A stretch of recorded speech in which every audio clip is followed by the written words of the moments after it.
Hey, everybody, and welcome back to the Wellness Blueprint. I'm your host, Dr. Caleb Davis, and as usual, I'm joined by the lovely and talented Nicole Davis. Hey, everybody. Nicole, thanks for being here. Yeah, of course. I think you're going to be particularly interested in today's subject matter, as I think you are somewhat of an expert. And today we're going to be talking about chocolate and all of its Ooh. health effects and maybe health side effects and problems. What sparked? Problems. What problem? There are Well, no problems with chocolate. so you're not unbiased, would you say? But Well, we'll get into the problems with chocolate. We'll dive into what might be some of the health benefits of chocolate. We'll kind of can we dive into a giant vat of chocolate? what you do in your personal time off the air is none of my business. What sparked this topic for me was a recent trip to Switzerland Nicole and I took a couple weeks ago. We went to Switzerland a couple weeks ago and were interested in trying some chocolate. And I told Nicole, go buy some chocolate so I can take it back to my staff and some of my surgical partners, and just so we can give it as gifts. In true Nicole fashion, she bought a lot of chocolate. Nicole, tell us about your chocolate shopping experience in Switzerland. Well, it was lovely. I took the public transit, which is free, which is fantastic. It's always on time. And then I walked a portion of the way past several beautiful stores, got myself a pretzel. And then I said, I guess I should walk into this chocolate store right over here because it's been recommended to me by some Swiss people. The locals said, The this local is the chocolate you have to go get, right? Right, Yeah. which you wouldn't expect that because it was, like, the major store off of all the major streets, like, there were It was a 3 chain, locations, yeah, right? There was multiple ones. and Yeah. I don't know how to pronounce it, but it's Lauterbach. I think it was Lauterbach. Lauterbach. Yeah, I Yeah. think you're right. You're more Swiss than I am. I have a little Swiss in me. Yeah. Yeah. I went in there, and I was poking around, trying to read things, and, I tried to mime to this woman, "Can I try some chocolate?" Because one time I really wish I'd been there for this experience. I was working. This was a work trip actually, but so I was working when I sent Nicole on this loathsome errand, very loathsome errand. She had no interest in doing it, right? Right, yeah. So I said, "Do you speak English?" And she said, "Eh." And so Which is funny because most people we ran into spoke pretty good English in Switzerland, yeah, for the most part, at least. yeah. Well, maybe I should have broken out my translator app. I certainly can't speak any Swiss. Or is it French or German? Well, they speak French, German, and Italian in Switzerland. They're way more awesome than I am. Oh, I wouldn't say that, but we were in a more German-speaking area, so most of the people spoke German. Yeah. 9. Maybe just cut that part out. Just Is that the do more? it. Is that all of the German you know? 9. Okay, anyway. So I said, "Can I try some?" And so she finally figured out what I was trying to say and broke off this piece from this giant slab of chocolate. It was like a brick, like a thin, like table of chocolate Sheet. sheet. Yes, that's the word. Thank you, Dr. Big Guy. And she broke it off for me and I tried it and I went, "Yes, this is good." And so then I proceeded to buy a large quantity. Yeah, But I was standing there counting on my fingers, and then I, like, went on your work website to count up all the partners that you have because I wanted to make sure I didn't forget anyone. Mhm. So, Everyone loved it, by the way. Everyone said how great the chocolate was. So well, we've had an incident where we purchased chocolate from a trip abroad, and it did not end up being the bee's knees. that's true. We went to Costa Rica and bought a bunch of chocolate for people, and I did not taste test it, and it was not great. Well, it's not by American standards Well, it wasn't anyway. sweet at all. Yeah, because it was very dark chocolate, and It it was was very, very dark with very low sugar added, which we will talk about in this yeah, episode. Some of the benefits of that right. versus, say, a more So I'm milky not chocolate. knocking on Costa Rica chocolate. Okay, so but Lauterbach, man, that's the best milk chocolate I've ever consumed in my life. I'm not a big chocolate guy. I don't go crazy for chocolate. If you just handed me a Hershey chocolate bar or any kind of generic American brand, I'd be like, nah, no thanks. Like, I'm good. But I got to tell you, when Nicole handed me that Lauterbach when we were on the flight back, I was like, this is the best chocolate I've ever had. So we were talking to some friends and talking about our chocolate adventures in Switzerland. And somebody said, well, you should make a podcast episode about chocolate. I was thinking, well, I was like, I'm not sure what I can do for a podcast episode about chocolate. But then it dawned on me, chocolate's been touted as a superfood, health food for decades. And people just take that for granted. And a lot of times chocolate can also be considered almost like a junk food too, because it's sugary and sweet and fatty. So I thought it would be really interesting to do a whole episode dedicated to chocolate. Plus, it was just Valentine's Day, so it's a lot of people Probably went out and purchased chocolate for their Probably loved ate a ones. lot of chocolate Yeah. over this month, What'd yeah. you get me for Valentine's Day? A trip to Switzerland. Yeah, that's a good answer. Filled I with chocolate. so I actually I was in the operating room until about 8 o'clock at night on Valentine's Day, and I remember texting Nicole in between surgeries, "Nicole, what would you like to do for Valentine's Day? I'm really sorry I can't take you out to dinner." And she said, "Why don't we just snuggle, eat pizza and ice cream, and watch a movie?" And I said, "I love this woman." So it was perfect. After a long day of surgery, it was nice to just snuggle and watch TV. So that's my favorite kind of Valentine's Day. So we'll go ahead and get right into it. You know me, I like facts, I like history, I like deep dives into things. So we're going to go a little bit into the history of chocolate, but we'll try not to spend too much time on it. The earliest evidence of chocolate actually being cultivated and consumed by humans goes back about 5,500 years. It's first thought to be domesticated in the upper Amazon basin in what we know as modern day Ecuador. And there was residue of cacao beans found in pottery in the Mayan Empire. And that's when it's thought to have first been discovered. It's used all over the Central America and Mexico in those cultures from 5,000 years ago up until modern day. I have two things to add about cacao. Yeah. The first thing is every time somebody says that word, I just want to say cacao. Okay. Yeah. Why? Tell me more. I don't know. It's just Okay. a reflex I It's have. just a reflex. Cacao. Okay. Yeah. All right. All right. And And the second thing is that for the longest time, I don't know if it's dyslexia or what, but I always thought people were mispronouncing cocoa. yeah, the bean itself is called cacao, and then cocoa is more of one of the products that's from the bean. But yeah, Yeah. it's a little confusing. But cacao is CACAO, right? That's correct. And cocoa is COCOA. Yeah. And who knows? We're probably mispronouncing cacao anyway from how the Aztecs and Mayans would have actually called it, back 5,000 years ago too. So who knows? So even back in the Aztec days, it was thought that cacao and its byproducts had medicinal effects on the human body. It was used in rituals and medicine, and it was thought to give warriors strength and virility. Europeans discovered it mostly when the Spanish came to Central America and South America. It was marketed as a cure-all in Europe in the 1600s, meaning take it for this problem and this ailment, and it'll cure you. It was used to treat fatigue, digestive issues, and even melancholia, meaning like a depression. Mhm. Some notable industrialization and mass production of chocolate started in the 19th century. In 1828, the cocoa press was invented, and it was able to separate cocoa butter from cocoa solids, making chocolate more accessible and mass producible. The first chocolate bar was made in 1847, where it combined cocoa powder, cocoa butter, and sugar into a bar. Milk chocolate was shortly discovered after in 1875, and I shouldn't say discovered, I should really just say invented, when Daniel Peter and Henry Nestle, who you might recognize, added condensed milk for a smoother texture in chocolate. And then in the early 20th century, 1900s, chocolate really entered mass production and people like Milton, Hershey, and Forrest Mars made chocolate affordable worldwide. These are brand industry names that we still recognize today, like the Mars bar and Yeah. Hershey's, Hershey, yeah, obviously. Nestle, for sure. Cacao is a very particular plant that can only grow in certain environments, much like coffee, is very limited. The main producer of cacao is the Ivory Coast, and then there's Ghana and Ecuador as well. It really has to be really right along the equator. It requires warm, humid climates that has well-drained soils. Seems similar to the same areas that can grow coffee beans. So let's talk about some of the modern cultural significance of chocolate. Global chocolate consumption, you may not be surprised to believe, is most popular in Switzerland, Germany, and the United Kingdom. They're the top consumers per capita. The U.S. chocolate industry is worth $20 billion annually. So it's big business. Yeah. And then artisanal brands of chocolate are starting to gain a little bit more popularity over mass-produced chocolate. So maybe Rock might be on the rise over Hershey and Mars bar. Personally, I'm not a big Hershey's guy. Like it's just different. It hits you different. It does hit you different, but I always grew up eating Hershey's with when I make s'mores, and then I would always get Nestle, especially Nestle Cocoa. Mm-hmm. That was something I would have a lot. I've always been a little bit of a food snob, so I guess this is just a continuing part of the trend. So I remember dark chocolate being called a superfood and health food when I was younger. I don't Yeah. feel like I've heard people talk about it as much. I don't know about you, but it's not been a topic that has been in the general Not that I've conversation as much seen. lately, Yeah. which is interesting.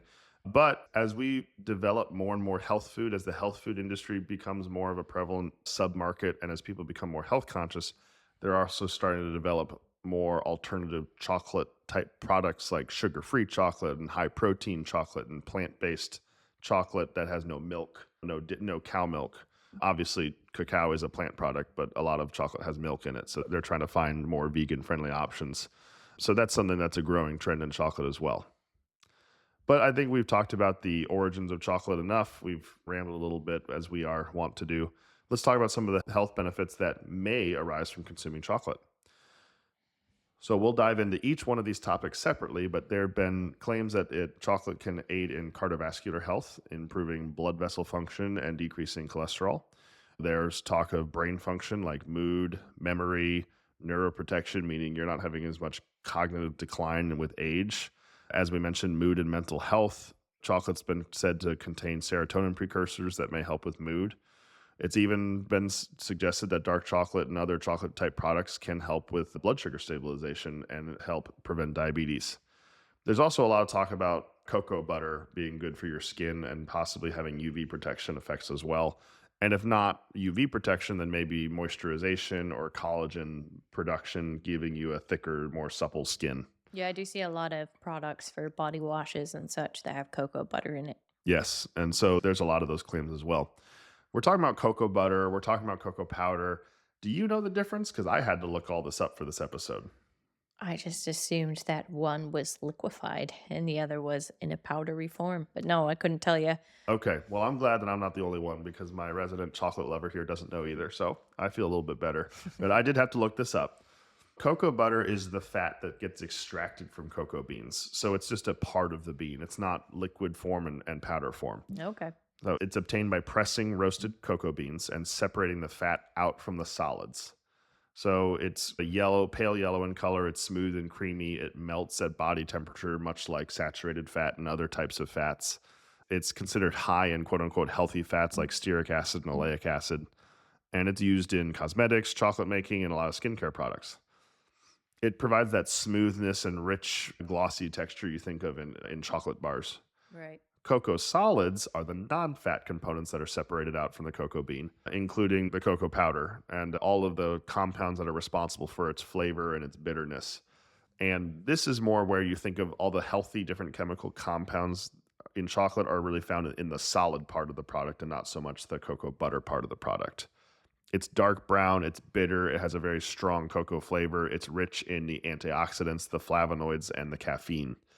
And it's used in baking dark chocolate, making of hot chocolate, things like that. So let's talk a little bit about types of chocolate. When we talk about chocolate, we think about three major types, right? White Milk, dark. and white. Really? Yeah. So milk chocolate, dark chocolate, and white chocolate. Interesting thing about white chocolate is it contains cocoa butter, but no cocoa solids at all. So it's really not even chocolate per se. Hmm. It does have the cocoa butter, but that's why it's so creamy and doesn't have that bitterness at all. Milk chocolate contains both butter and cocoa solids, but you add, as you might expect, milk. Dark chocolate can come in multiple various forms, but it has a higher percentage of cocoa solids and less of the cocoa butter, making it more intense and bitter. And as anyone who's ever consumed dark chocolate can tell you, a lot of times on the label it will say this much percentage cocoa and you can get up to as high as 95%. Yeah. That tends to be a pretty bitter, strong flavor. You know who still eats that? Who? Me. You like I 95%? mean, I don't know that I like it, but I eat it. Yeah, I think you're onto something because as we'll get into this episode, I think that's where most of the health benefits come from is those cocoa solids. Yes. Yeah, so you're in luck. Excellent. So dark chocolate, typically between 50 and 90% cocoa content, high in flavonoids in particular. It does have some sugar and carbohydrate content and fat content, but it's much lower than its counterparts. It's got a lot of minerals like manganese and phosphorus and zinc and calcium and magnesium and iron. When you say sugar, I'm assuming you mean added sugar. That depends. I believe there's some carbohydrate content in the bean itself, but not much. But yes, dark chocolate sold on the market, it has added sugar. Yeah. Okay. There's not probably much of an actual sugar content in the pure bean product. Right.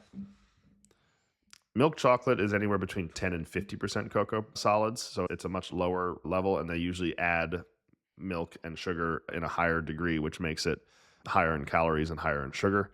Although adding the milk does increase some protein and vitamin D content, although it's pretty negligible. Mhm.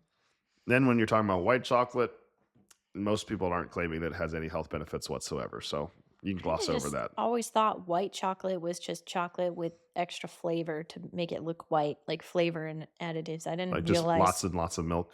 yeah, or something. Like Yeah. No, I didn't realize there were 3 categories of chocolate. I thought it yeah. was just milk and dark. Well, I'll be honest, I didn't really know all that much either, and I don't really like white chocolate very much, and maybe that's just my intuitive brain saying this isn't healthy. No, I'm Mhm. just kidding. That's not. Mhm. I don't know. It's just I just never liked white chocolate very much. Yeah. I've had it I guess I've had it, like, dipped over pretzels and stuff. I don't know, like a white chocolate macadamia nut cookie is pretty good. But Yeah. you ever heard people talk about how much of how chocolate really affects their mood? You ever had people talk about euphoria or feeling so good after chocolate or Yeah. anything like that? Yep. So I wanted to see why do people feel good when they eat chocolate? Aside just from sugar, right? Sugar, I think we all know, gives everyone a little bit of a mild, happy feeling and can make you feel happy.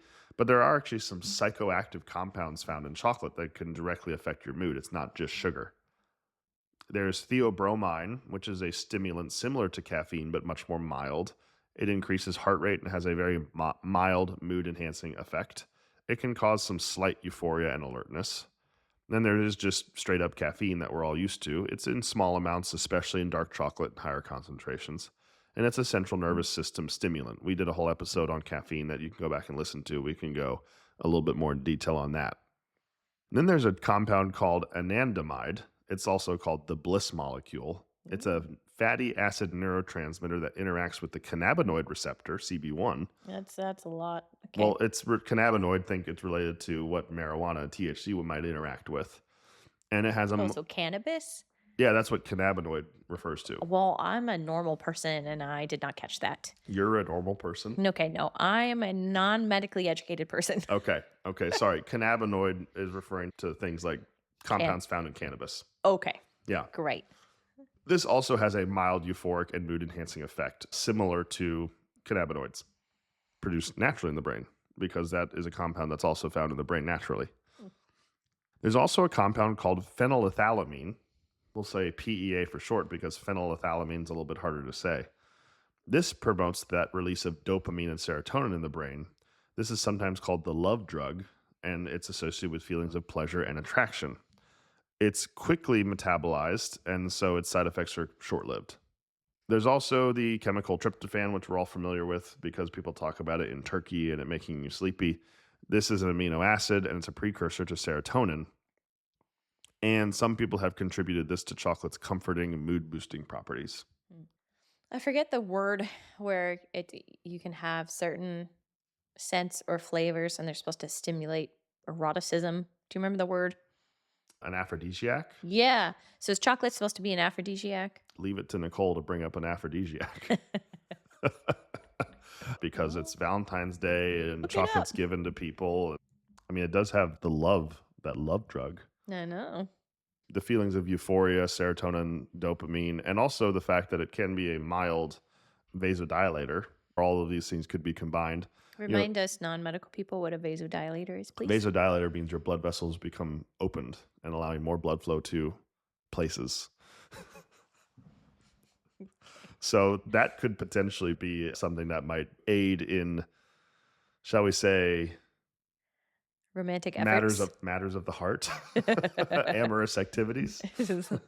But as far as I can tell, there's not a whole lot of evidence to suggest that there is an actual sexual stimulant involved directly from chocolate.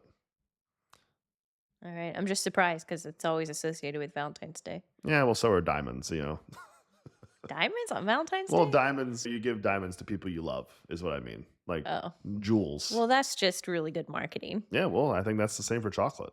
Yeah. The other thing I looked into is why is that Swiss chocolate so much better than chocolate in the United States? And I had to figure it out. So I'm going to give you a brief talk about why it's so much better. So apparently Switzerland has very strict food regulations and it makes it so the products are always going to be very, very top notch. You know the Swiss, they're very efficient, very so-so, very particular. At least that's been my experience.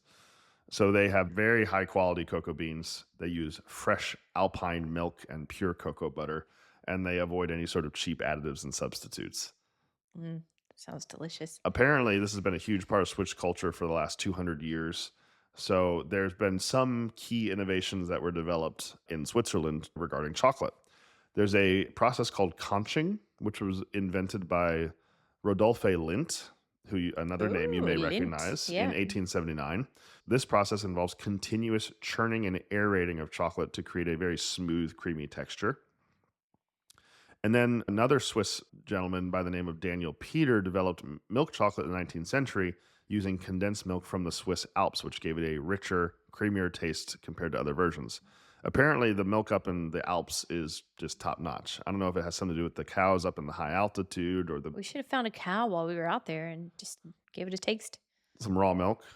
Yeah, I people are mean, into that. I We mean, should do an episode on that. yeah, RFK Jr.'s in control now, right? So raw milk's gonna be everywhere. Apparently, Swiss chocolate also tends to have a higher percentage of cocoa butter, which enhances its smoothness and melt in your mouth texture. And then also with Switzerland, the per capita consumption of chocolate is incredibly high, so it leads to a high demand for perfection as well, which I expect nothing less from the Swiss, That's right. We have a, my a people. yeah. We have a lot of respect for the Swiss. And a lot of the famous brands come from Switzerland, like Lindt and Toblerone. And now apparently Lauterbach is a big brand over there too, which I will be seeking out whenever I see it. Okay, we've talked a lot about some of the potential health benefits, so let's dive into it. All right.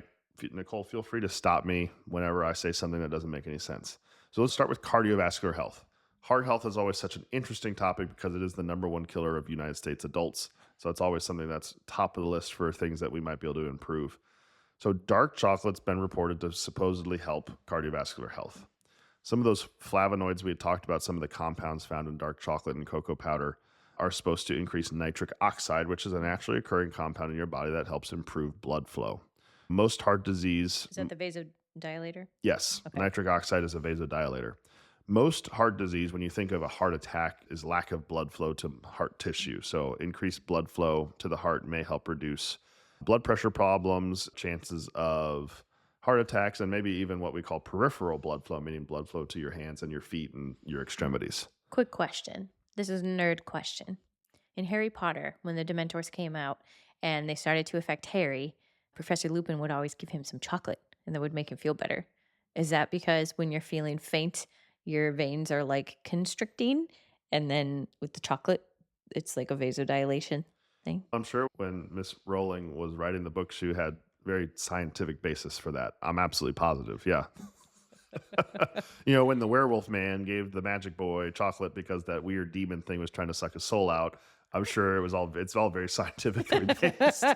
You know what? I'm going to always bring up my nerd references, okay? Just accept me for who I am. I'm okay with it. I'm okay with it.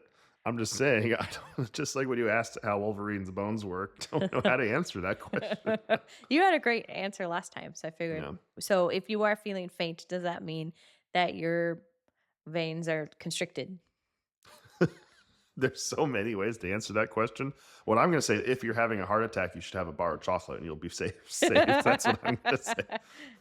This is not my official stance. Please note for that for the record. There's also been some studies that have shown that there may be a mild decrease in LDL cholesterol, which is quote unquote considered bad cholesterol, and a mild increase in HDL cholesterol, quote unquote good cholesterol. This is noted because they believe some of the compounds in chocolate may help your body process cholesterol more efficiently.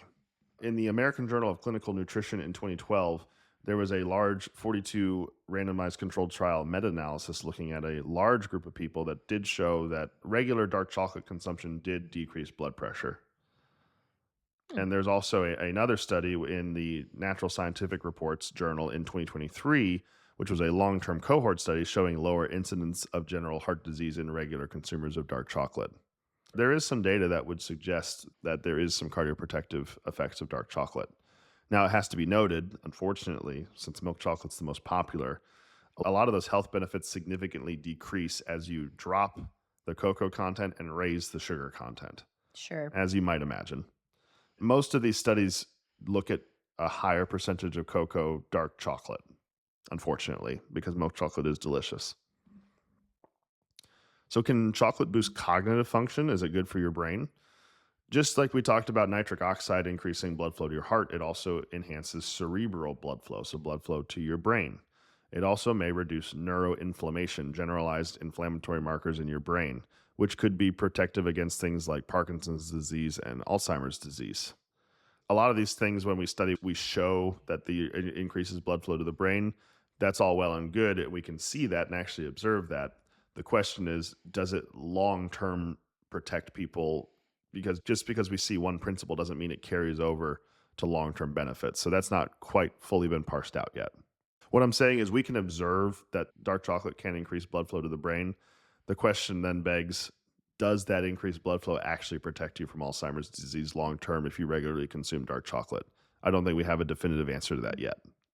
There was a study in the Journal of Neurology published in 2013, which was a randomized controlled trial using elderly adults, and it did show increased cerebral blood flow and improved memory function compared to those who were not regularly consuming dark chocolate. There was also a study done in Harvard in 2020 that looked at flavonoids and dementia risk. And high flavonoid intake, mainly from dark chocolate and berries, was linked to lower risks of dementia as well. So here's another really big hot topic that's becoming much more popular in the last decade, and that's gut health. Are you Hmm. familiar with the concept of gut health? Yeah, for sure. Gut health is a very broad term. And then people talk about gut microbiome, which is even more specific to talking about the types of bacteria that are living in your gut, how you can have quote unquote good bacteria and bad bacteria, and what you eat and your environment might affect it, and how it might affect your mood. People talk about the gut brain connection because there's so many neurons in your gut that might actually affect your mood. So bacteria and the types of bacteria might actually affect your personality and mood, which is really a pretty wild thing to think about. It's more of a developing science, but I'll be really curious to see some of the conclusions we come up with in the next couple decades. Mm. A lot of times we interventions for these scientific studies look at how can we increase good gut bacteria. Now, I'm sure you've heard this concept because people talk about probiotics, Yeah. and they're trying to encourage an environment where your gut can grow the good bacteria and kill the bad bacteria. So people have proposed that dark chocolate might help good gut bacteria grow. Okay.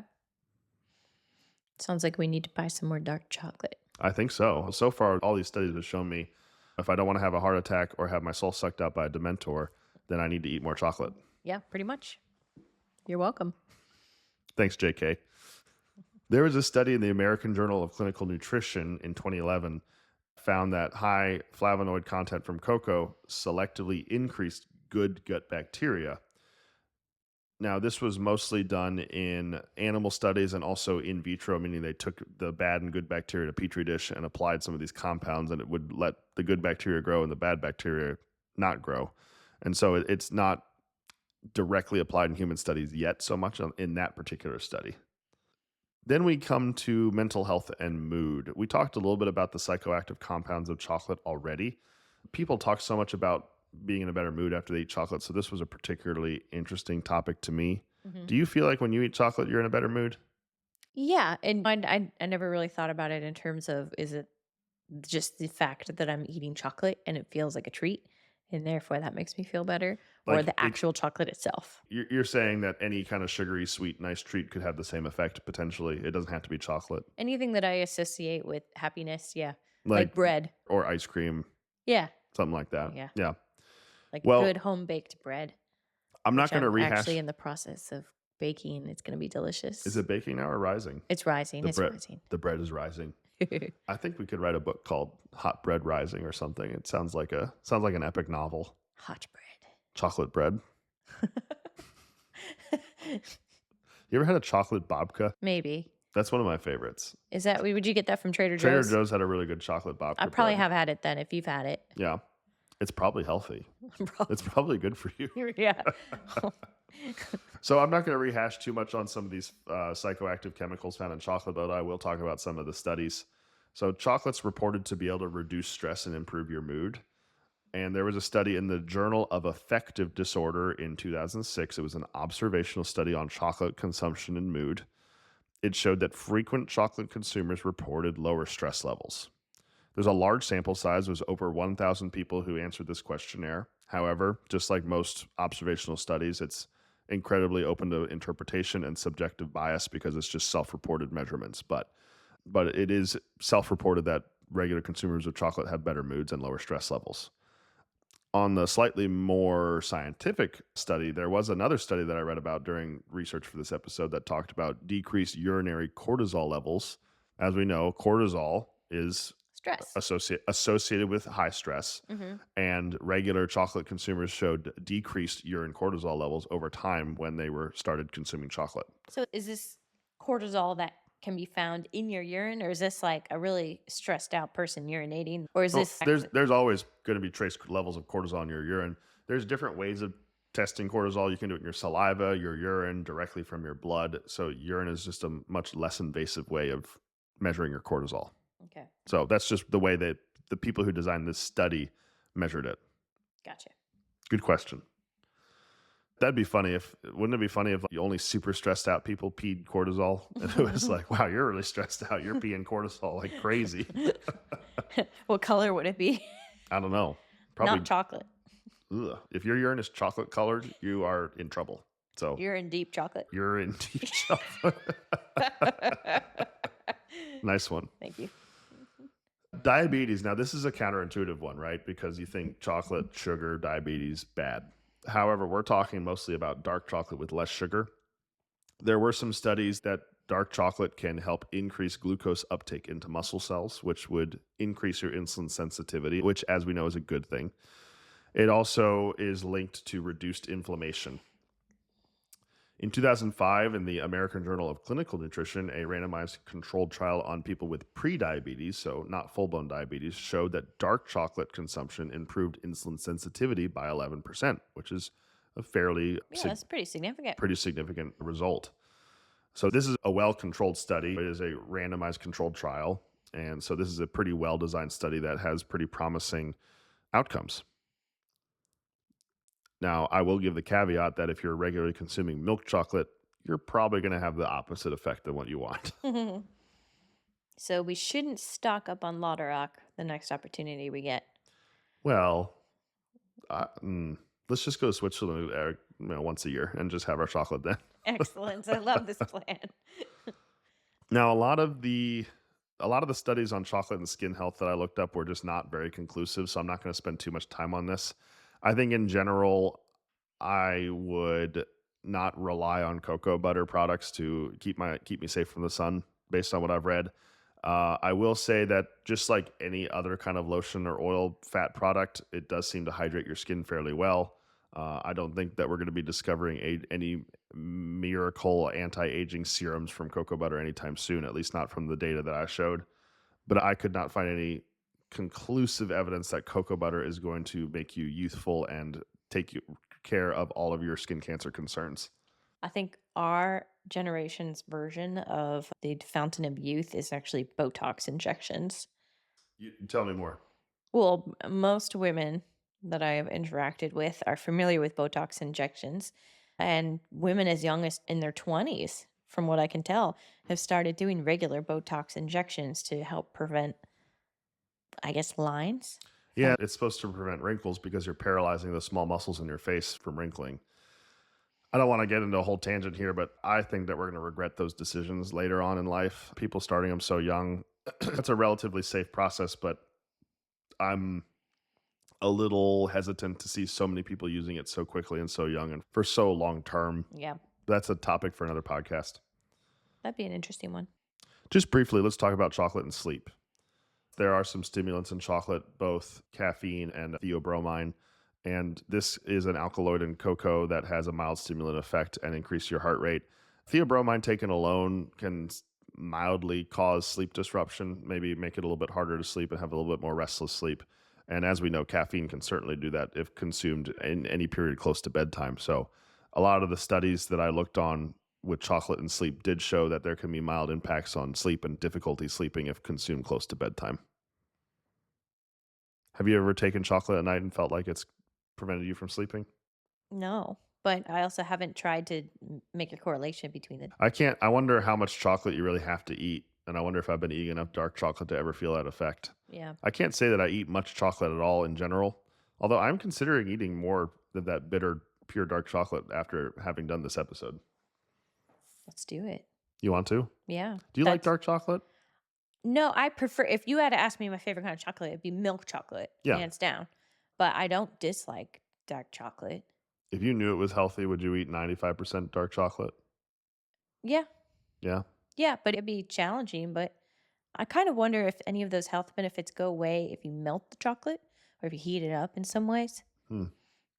Because Good question. that's one way. If I were, I think I have a brick of dark chocolate from Mexico that I picked up, I don't know, last year. And it's so dark and so bitter that I think you're actually supposed to mix it in with milk in a pot and make hot chocolate out of it. Oh, I Do you see. know what I'm talking about? Yeah. Yeah. Yeah. I don't think all of the health effects would go away. I don't think they would. Hmm. Hard to say though. We were talking about skincare and chocolate. Do you know one of the side effects of eating chocolate, what a lot of people complain about with their skin? Acne? That's right. Yeah. Yeah.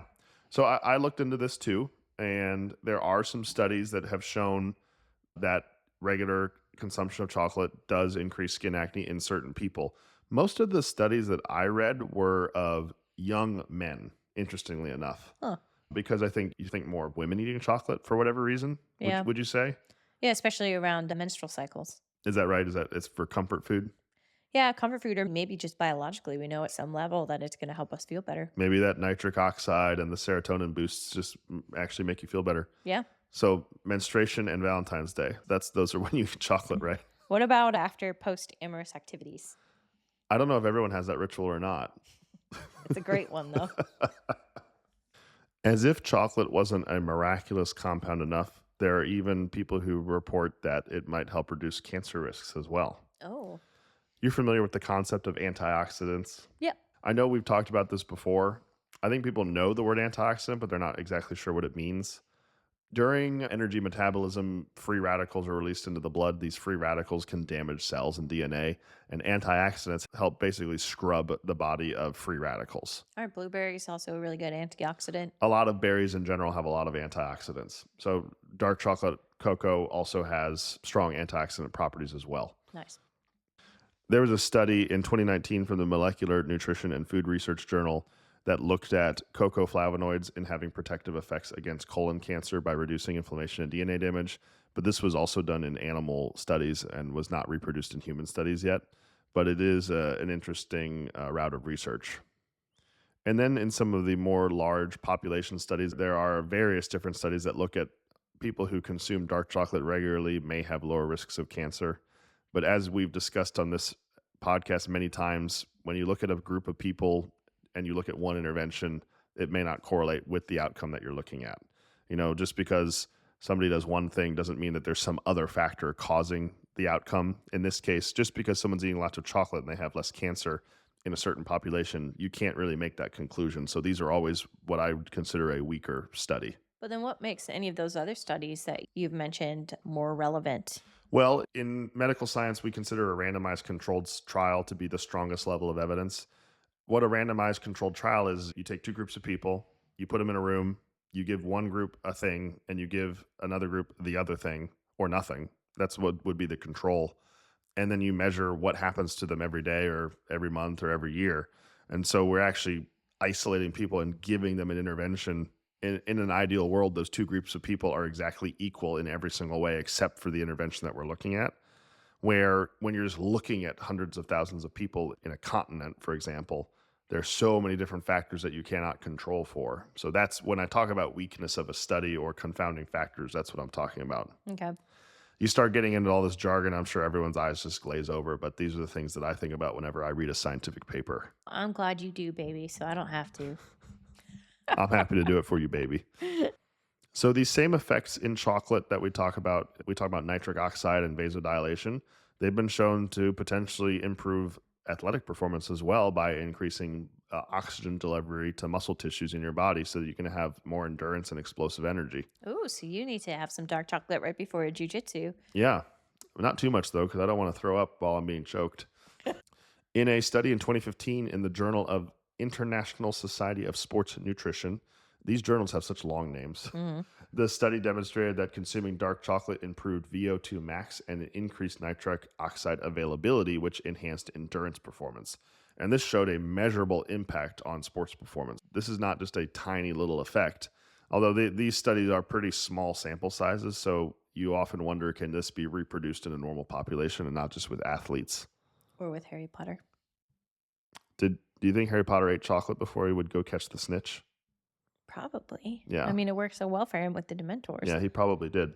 What was the what didn't they eat chocolate frogs a lot in Harry Yeah, Potter? they did. Yeah, that was a thing. Uh-huh. I So think J.K. Rowling was onto something. yeah, yeah. I think She's she knew. way ahead of her time for sure. Well, I got to admit, when someone first suggested that I do an episode on chocolate, I didn't think that it would really be all that interesting. But after I researched it and did the show notes, I thought this was really cool. This had some really interesting research on it, some pretty high quality research that actually had some pretty promising data too. So I got to tell you, I'm considering eating some of that really bitter, unsweetened dark chocolate. What do you think? Are you on board? Oh, I'm totally on board. Okay. I just think chocolate's a beloved staple of society for thousands of years. So anything like that, I feel like is a fun topic to explore. Yeah, it's always interesting when you look at something like coffee or chocolate, or I don't know, I'm sure there's 100 of other examples of something that people have been doing for millennia, but they don't necessarily have data to back them up on why they're good. There's usually something interesting behind it and maybe some truth behind it too. Hmm. Maybe not cannibalism or human sacrifice. Maybe not that stuff. Like I'll probably let that one go. I won't do an episode on that. But there's some other ancient Actually, practices. cannibalism would be interesting because then we could talk about why it's not ideal for nutrition. I'll We- put that one on the list, I guess, but it's not what I really want to do. I guess it's a high protein diet, though. Yeah. Oh boy. Well, I hope you all enjoyed listening to this episode as much as I enjoyed researching it and recording it with Nicole. Nicole and I are going to go ahead and wrap up and go have some dark chocolate right now. Yeah, let's do it. And until then, why don't you go get some dark chocolate of your own and be humble, be happy, be healthy. We'll see you next week. Hey, listeners, if you're enjoying the podcast, don't forget to like, subscribe, and leave a review on whatever platform you're tuning in from. Your support helps us reach more people and bring you even more great content. Also, be sure to follow me on Instagram and TikTok at Wellness Blueprint Podcast. We're also on Facebook as The Wellness Blueprint with Dr. Caleb Davis. We also have our website, drcalebdavis.com, for updates, behind-the-scenes content, and more. Thanks for listening.